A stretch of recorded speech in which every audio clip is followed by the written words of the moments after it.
નટવરનગરથી અંબાજી સુધી શ્રદ્ધાનો મહાસંગમ 1000થી વધુ પગપાળા સંઘ સાથે ભવ્ય ધજાયાત્રા યુવા મંડળની આગેવાનીમાં ગબ્બર માતાજી અને અંબાજી મંદિરે ધજા અર્પણ અંબાજી બોલમાળી જય જય અંબેના નાદથી મંદિર પરિસર ગુંજી ઉઠ્યું।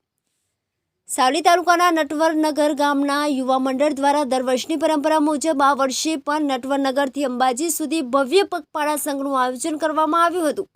આ ધાર્મિક યાત્રામાં 1000થી વધુ શ્રદ્ધાળુઓ જોડાયા હતા। માતાજી પ્રત્યેની અડગ આસ્થા અને ભક્તિ સાથે પગપાળા સંઘે સમગ્ર માર્ગમાં ધાર્મિક માહોલ સર્જાયો હતો। પગપાળા સંઘે પ્રથમ ગબ્બર માતાજીના પવિત્ર ધામે પહોંચીને વિધિવત રીતે ધજા ચડાવી માતાજીના આશીર્વાદ પ્રાપ્ત કર્યા હતા। ત્યારબાદ સંઘ અંબાજી મંદિર પહોંચ્યું, જ્યાં પરંપરાગત વિધિ અને ભવ્ય ઉત્સાહ સાથે અંબાજી મંદિરે ધજા અર્પણ કરવામાં આવી હતી। દર વર્ષે નટવરનગર ગામથી અંબાજી સુધી નીકળતો આ પગપાળા સંઘ ધૂમધામ અને ભક્તિભાવથી યોજાતો આવ્યો છે। યાત્રા દરમિયાન ભક્તોમાં અનોખી ઉર્જા અને ઉત્સાહ જોવા મળ્યો હતો।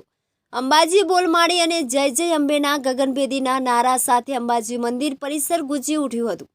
માતાજીના આશીર્વાદ મેળવીને શ્રદ્ધાળુઓએ ધન્યતા અને આધ્યાત્મિક આનંદની અનુભૂતિ વ્યક્ત કરી હતી। સમગ્ર આયોજન યુવા મંડળ દ્વારા સુવ્યવસ્થિત રીતે કરવામાં આવ્યું હતું, જેના કારણે યાત્રા શાંતિપૂર્ણ અને સફળ બની હતી।